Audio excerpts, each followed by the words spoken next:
अस्सलाम वालेकुम दोस्तों। तो आज हम बना रहे हैं एप्पल जैम का व्लॉग। तो बाबा जो है वो इस टाइम एप्पल को जो है वो पील करते हुए दिखा रहे हैं और यहाँ हमने एप्पल जो है ना वो कटिंग शटिंग करके हमने डिप करके रखा हुआ है पानी में। तो हमने कितने एप्पल टोटल 4 एप्पल है। 4 एप्पल कितने? ये तकरीबन 1 किलो आधा किलो से थोड़े से ज्यादा है।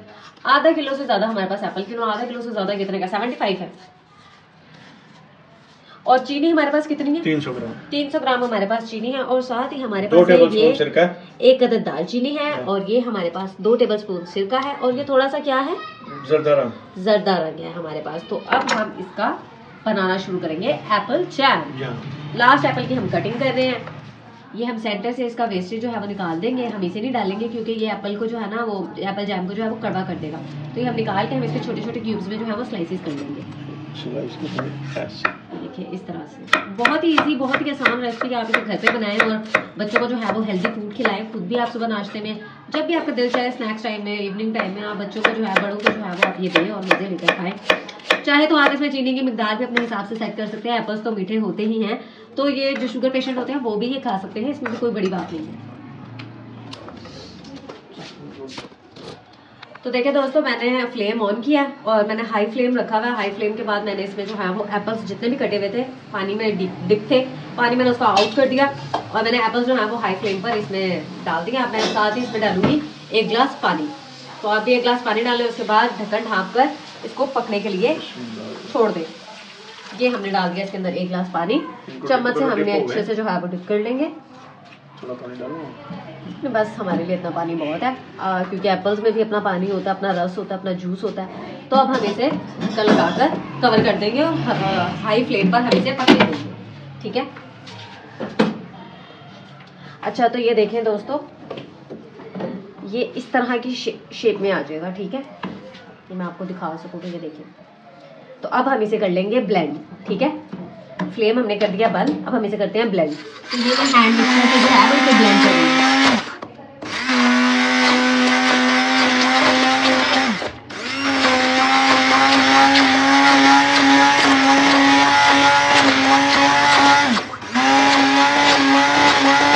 तो दोस्तों अब हमने इसे ब्लेंड कर लिया। ब्लेंड करने के बाद हमने इसे दोबारा से हाई फ्लेम पे रखा है और अब जो है हम इसे अच्छे से जो है वो पका लेंगे। इसका पानी जो है वो हम थोड़ा सा ड्राई करेंगे और फिर हम इसमें डालेंगे चीनी। चीनी जैसे मैंने आपको बताया था कि वो मेरे पास 300 ग्राम है। तो बस अभी इसके अंदर थोड़ा सा पानी हम रिड्यूस करेंगे क्योंकि आपको पता है जब हम चीनी डालते हैं तो चीनी भी अपना पानी जो है वो छोड़ती है। तो मैं यहाँ पर आप सबसे एक रिक्वेस्ट भी करती रहूँ कि प्लीज़ आप मेरे चैनल को लाइक, सब्सक्राइब और शेयर जरूर किया करें। मेरे चैनल को सब्सक्राइब जरूर किया करें, इससे मेरी हौसला अफजाई होती है। और आप सब मेरी वीडियोज़ को देखते हैं तो प्लीज़ मेरी वीडियो को लाइक भी किया करें, मुझे अच्छा लगेगा। तो अब हम इसमें डालेंगे इस टाइम पर चीनी जो हमारे पास है 300 ग्राम। तो अब चीनी जो है वो अपना पानी छोड़ेगी तो ये एक बार फिर से जो है वो बिल्कुल पतला हो जाएगा। फिर हम इसका पानी जो है वो रिड्यूस करेंगे और फिर हम जो इंग्रेडिएंट मैंने आपको दिखाए थे फिर हम बारी बारी करके वो भी इसमें डालेंगे।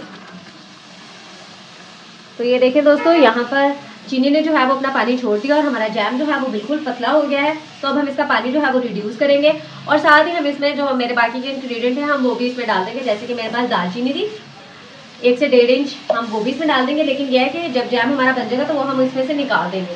साथ ही हम इसे लॉन्ग लास्टिंग करने के लिए और एप्पल जैम को सेव करने के लिए हम इसमें सिरका भी डालेंगे। अगर आपके पास लेमन जूस है तो आप वो भी डाल सकते हैं, लेकिन मैं इसमें सिरके का इस्तेमाल कर रही हूँ। तो मेरे पास 2 टेबलस्पून सिरका है, मैं वो भी इसमें डाल दूंगी कलर के लिए। और कलर के लिए हम इसमें ये जरदा रंग जो है वो भी डाल रहे हैं। जैसे आप देखते हैं कि जब हम बाहर से एप्पल जैम लेकर आते हैं तो उसका एक अपना कलर भी होता है, तो हमने इसमें हल्का सा कलर भी डाला है। आप चाहे तो डाल लें और अगर आपकी मर्जी है कि आपको नहीं, आपको विदाउट कलर ही लेना तो विदाउट कलर भी ले सकते हैं, कोई मसला नहीं है। तो हम इसमें सिरका भी डाल देंगे और फिर हम इसका पानी जो है वो रिड्यूस करेंगे और तब तक ये हम सिरका डाल रहे हैं। ये हमने 2 टेबलस्पून इसमें सिरका डाल दिया। अब हम इसे सिर्फ पकने के लिए तेज आंच पे छोड़ देंगे।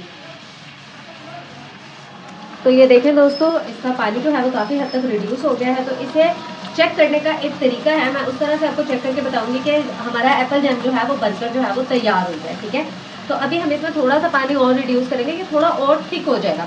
फिर मैं आपको इसकी फाइनल शेप और वो तरीका भी बताऊंगी। तो ये देखें, इस तरह से आप जैम को जो है वो थोड़ा सा प्लेट पर निकालें गरम गरम को ऐसे, और फिर आप इसे प्लेट को जो है वो आप इस तरह से इसे टर्न करके देखें। अगर इसमें से पानी निकलता है तो ये समझे आपका जैम जो है वो अभी बनकर तैयार नहीं हुआ। तो अगर आप पानी वाला जैम रखेंगे तो उसका ये होगा कि वो 1-2 दिन में ही खराब हो जाएगा। लेकिन ये सिर्फ जैम है जो अपनी जगह से मूव कर रहा है। तो आप जो है वो इसे अब जो है वो ये बनकर तैयार हो गया है। तो मैं आपको इसे बॉल में निकाल कर दिखाती हूँ। तो ये देखें दोस्तों, एप्पल जैम जो है वो हमारा बनकर बड़ा मज़ेदार सा शानदार सा तैयार हो गया। मैंने आपको इसकी थिकनेस भी चेक करवा दी है। तो प्लीज़ मेरे चैनल को लाइक, सब्सक्राइब एंड शेयर जरूर कीजिएगा, इससे मेरी हौसला अफजाई होती है। और कमेंट्स में बताइएगा मेरी बनाई गई रेसिपी आपको कैसी लगी। तो मिलते हैं एक नई मज़ेदार आसान सी रेसिपी के साथ। अपना बहुत सारा ख्याल रखिएगा, मुझे दुआ में याद रखिएगा। अल्लाह हाफिज़।